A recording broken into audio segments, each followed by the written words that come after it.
Hello guys, good afternoon.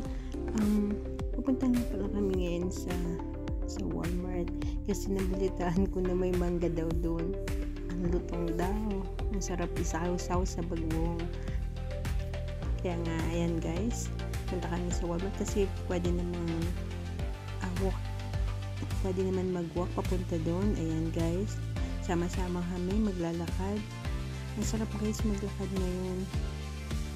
Ganda ng panahon pero parang ulan. Hanggang sa bahay niya ako.